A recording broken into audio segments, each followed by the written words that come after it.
الحمدللہ رب العالمین والصلاة والسلام علی سید الانبیاء والمرسلین اما بعد فاعوذ باللہ من الشیطان الرجیم بسم اللہ الرحمن الرحیم یا رب لک الحمد کما ینبغی لجلال وجہک وعظیم سلطانک رب اشرح لی صدری ویسر لی امری واحلل عقدۃ من لسانی یفقہوا قولی رب زدنی علما۔ السلام علیکم ورحمۃ اللہ وبرکاتہ۔ پارہ نمبر 27 سورۃ القمر، اردو ترجمہ اور تفسیر۔ گزشتہ سباق میں آیت نمبر 22 تک ہم نے پڑھ لیا۔ آج کے سبق میں آیت نمبر 23 سے باقاعدہ آغاز کر رہے ہیں، جس میں اللہ رب العزت ارشاد فرماتا ہے کذبت ثمود بالنذر،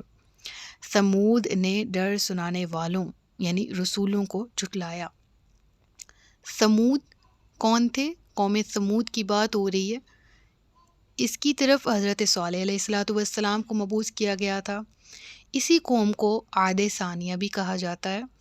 عاد ایک شخص تھا کہ جس کی نسل تھی، اور اس نسل کی طرف پہلے حضرت ہود علیہ السلام کو بھیجا گیا۔ اس کا ذکر پہلے بھی قرآن کریم میں بیشتر مقامات پر ہوا ہے، اور دوبارہ میں یہاں پر اختصار کے ساتھ بیان کروں گی۔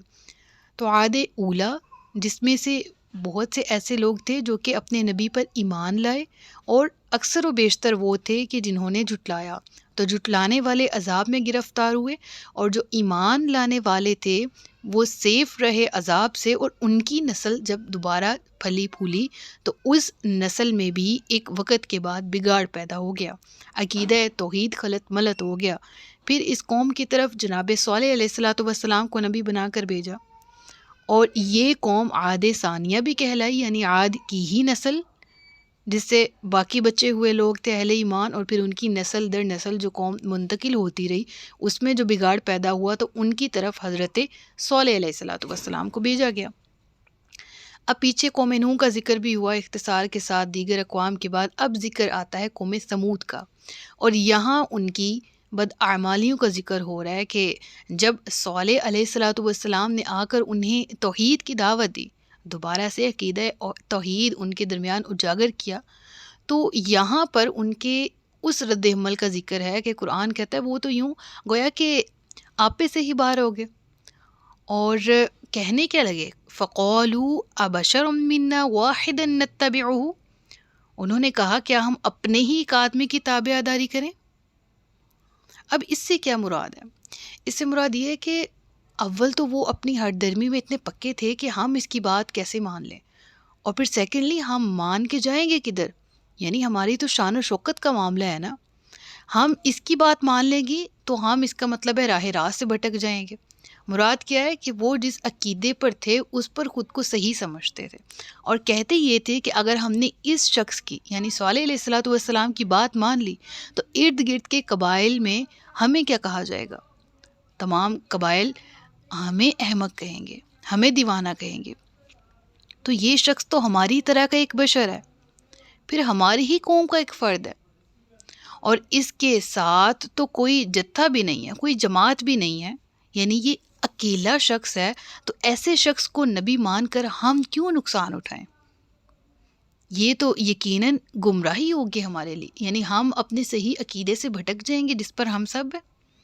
اس کا ذکر قرآن ان الفاظ میں کرتا ہے فَقَالُوا أَبَشَرٌ مِّنَّا وَاحِدًا نَتَّبِعُهُ إِنَّا إِذًا لَّفِي ضَلَالٍ وَسُعُورٍ، کہ اگر ہم نے اس کی بات مان لی تو ہم ضرور گمراہی اور دیوانگی میں ہوں گے۔ أَأُلْقِيَ الذِّكْرُ عَلَيْهِ مِن بَيْنِنَا بَلْ هُوَ كَذَّابٌ أَشِرٌ، کیا ہم سب میں سے صرف اس پر وحی ڈالی گئی ہے؟ بلکہ یہ بڑا جھوٹا متکبر ہے۔ اللہ اکبر کبیرہ۔ یعنی اس سے پہلے اگر دیکھا جائے پچھلی آیت میں، تو ان کے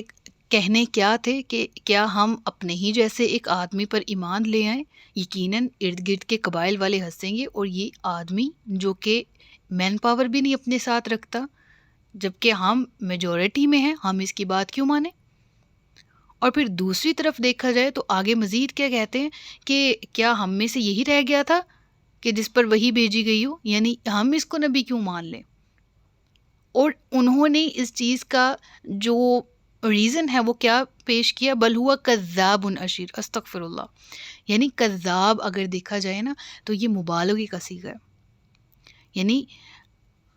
حد سے زیادہ جھوٹ بولنے والا، پرلے درجے کا جھوٹا انسان. انہوں نے حضرت صالح کی طرف اس کی نسبت کی. یعنی نہ صرف ان گستاخوں نے آپ پر ایمان لانے سے انکار کیا بلکہ بد زبانی کی بھی حد کر دی. ٹھیک ہے، اور پہلے کیا کہا کہ یہ کذاب ہے، اور پھر اس کے بعد کہا عشر، متکبر ہے. عشر جو ہے نا یہ سرکشی کی طرف بھی معنی دیتا ہے. یعنی وہ شخص جو ایسے کمال کا دعویٰ کرے جو کمال اس شخص میں پایا ہی نہ جاتا ہو، ایسے شخص کو عشیر بولا جاتا ہے. ٹھیک ہے، تو انہوں نے حضرت صالح کی طرف ان باتوں کو منسوب کیا کہ یہ ہم میں بڑا بننے کی کوشش کر رہا ہے، یہ ہم میں سب سے بڑا جھوٹا ہے، یہ جو کہتا ہے کہ یہ نبی ہے، حالانکہ یہ نبی نہیں ہے، ہم اس کو نہیں مانتے. یعنی ان کے نزدیک جو جس کی بات سنی جانی چاہیے نا، اس کا امیر ہونا لازمی ہے،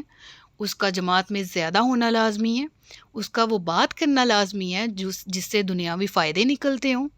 یعنی سو کال ڈکشنری کے مطابق دنیاوی فائدے مراد جو ہمیں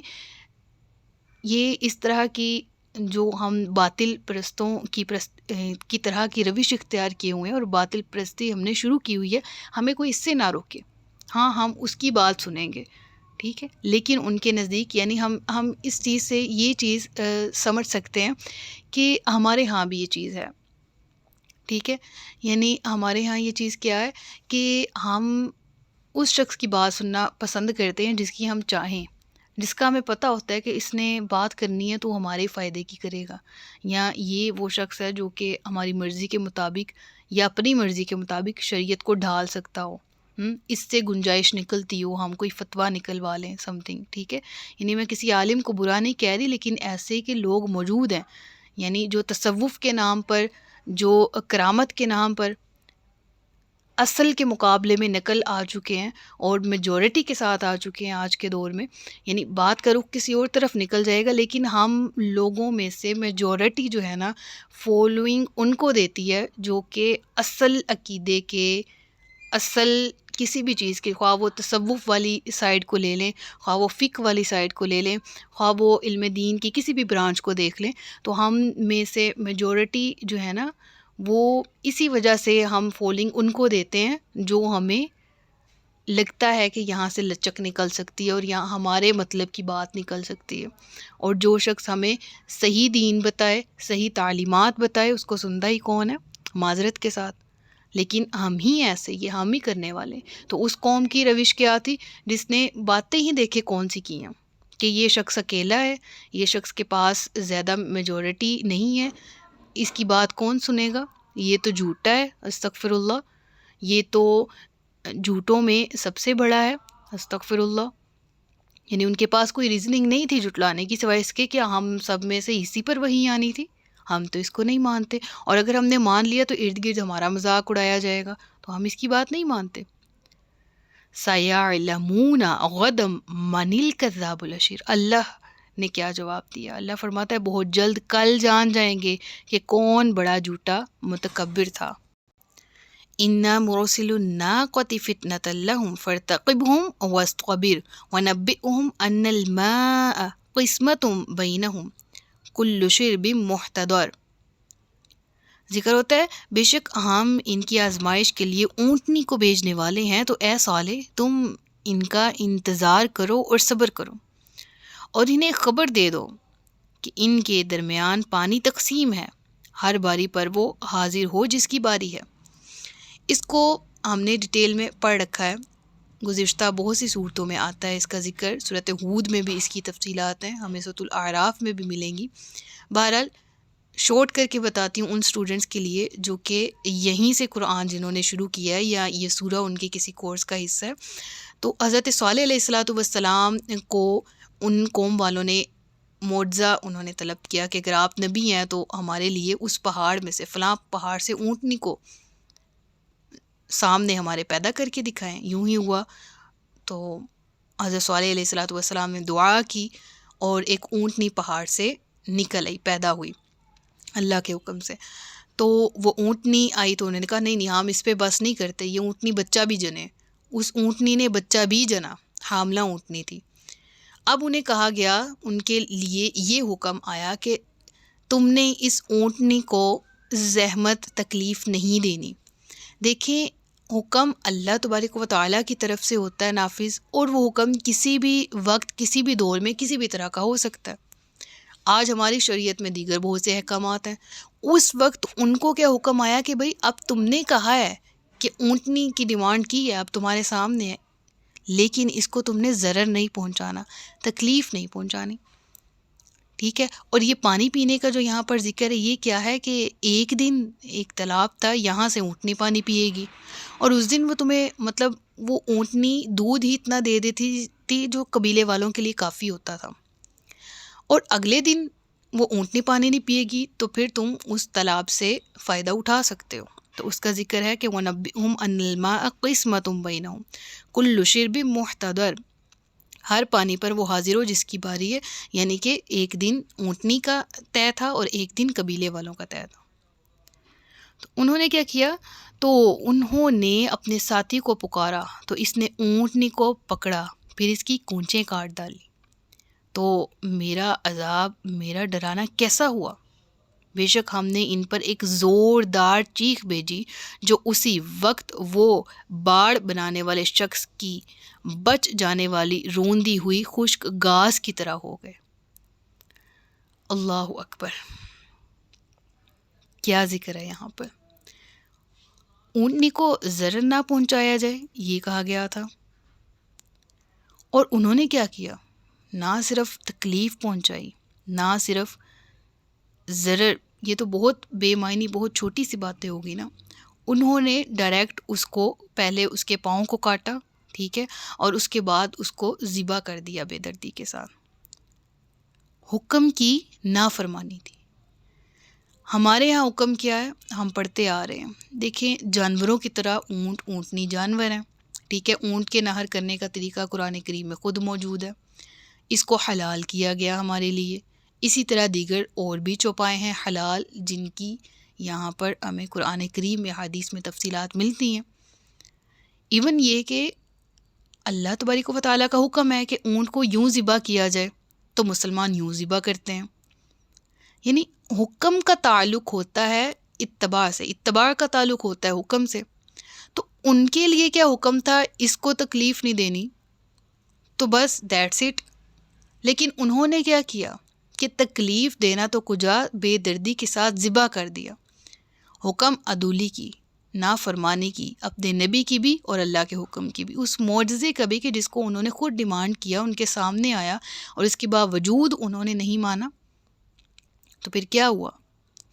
اللہ تبارک و تعالیٰ نے اس قوم کو ہولناک چیخ کے عذاب میں مبتلا کیا، کہ جس کی وجہ سے وہ تمام کی تمام ایک ہولناک کڑک تھی، جس کی وجہ سے اس قوم کو تباہ و برباد کر دیا گیا، اس کا ذکر ہے یہاں پر، ٹھیک ہے۔ تو اسی وقت وہ باڑ بنانے والے شخص کی بچ جانے والی روندی ہوئی خشک گھاس کی طرح ہو گئے۔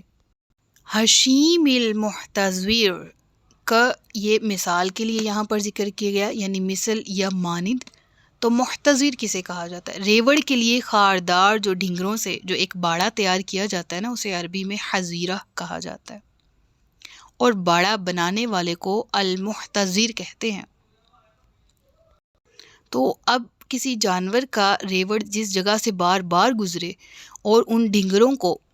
خراب کر دے کہ وہ ڈھنگر وہ سیدھا ہو کر ریزہ ریزہ ہو کر گر جائیں، تو ان چور چور ہوئے جو ڈھنگر ہوتے ہیں نا، ان کو عربک میں حشیم کہا جاتا ہے،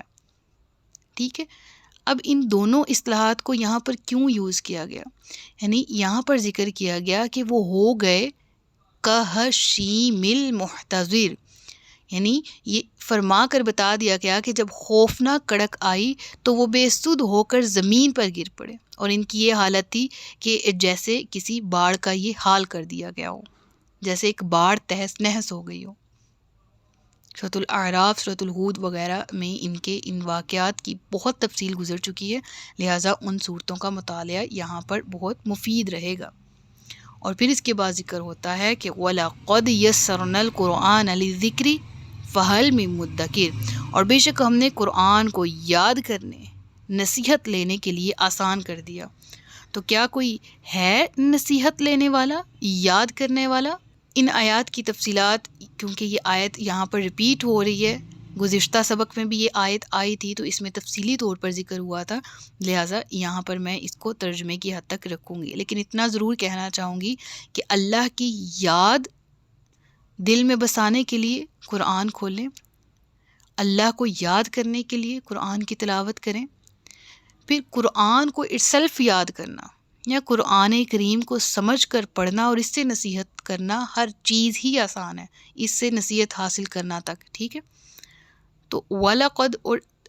البتہ تحقیق سٹارٹنگ میں ہی لام بھی لگا دیا گیا، ٹھیک ہے،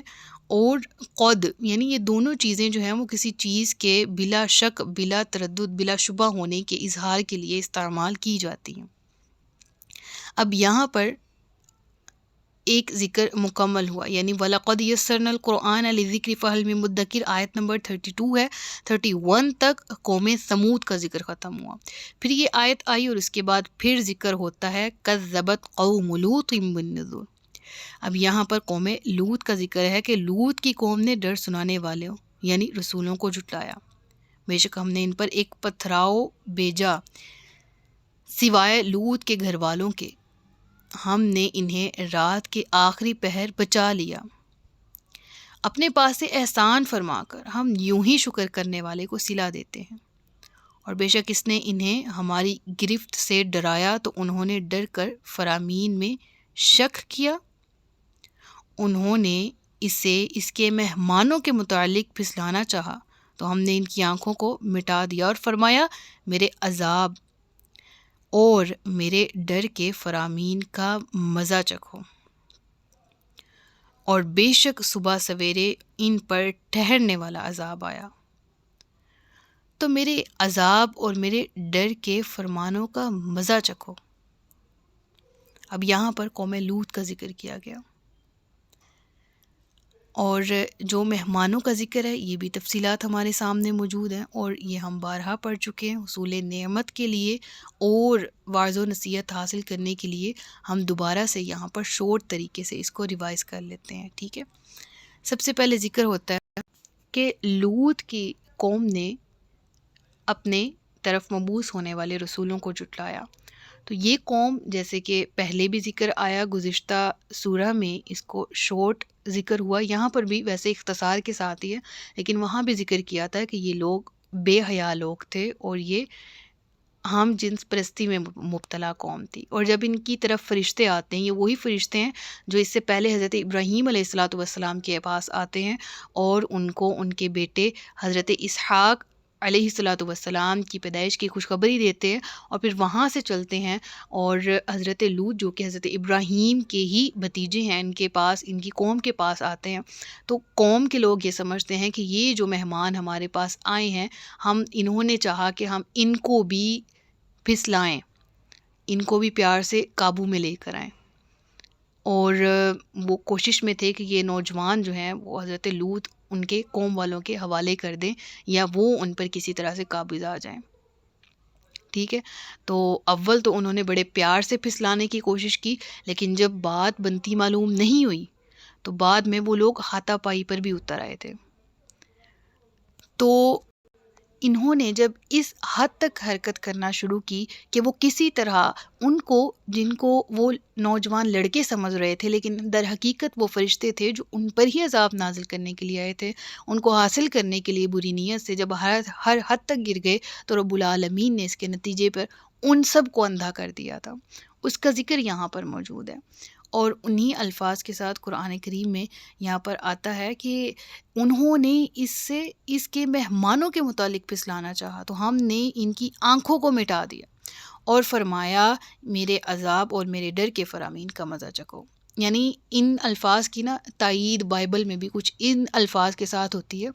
کہ ان میں سے ایک فرشتے نے ان لوگوں کی طرف اپنا ہاتھ پھیلایا تو وہ سب کے سب اندھے ہو گئے۔ یعنی بائبل سے بھی قرآن کریم کی ان آیات کو ریلیٹ کیا جائے تو وہاں پر بھی یہ چیز ان الفاظ میں ذکر کی جاتی ہے کہ رب العالمین نے ان کو ان کے اس جرم کی وجہ سے اندھا کر دیا تھا۔ فذوقوا عذابی ونذر، تو مزہ چکھو اب میرے عذاب کا اور میرے خبردار کرنے کا۔ وَلَقَدْ صَبَّحَهُمْ بُكْرَةً عَذَابٌ مُسْتَقِرٌ، تو ان پر صبح ہی صبح آدم کا میرا ایک عذاب جو کہ ٹھہر چکا تھا، تو چکھو مزہ اب میرے عذاب کا اور میرے خبردار کرنے کا۔ اور یہ واقعے کے ذکر کے بعد پھر ذکر ہوتا ہے وَلَقَدْ يَسَّرْنَا الْقُرْآنَ لِلذِّكْرِ فَهَلْ مِن مُدَّكِرٍ، اور ہم نے آسان کر دیا ہے قرآن سمجھنے کو، تو ہے کوئی سوچنے سمجھنے والا؟ الغرض یہ ہے کہ یہاں پر دیکھیں واقعات کا تسلسل جاری ہے، اور ہر واقعے کے اینڈ پہ ذکر ہوتا ہے کہ یہ قرآن جو ہے وہ نصیحت کرنے کے لیے آسان، نصیحت قبول کرنے کے لیے بہت آسان کر دیا گیا، سمجھنے کے لیے آسان کر دیا گیا، ذکر کے لیے آسان کر دیا گیا، سوچنے سمجھنے کے لیے اس کو آسان کر دیا گیا۔ تو کیا کوئی ہے اس قرآن کو سمجھنے والا؟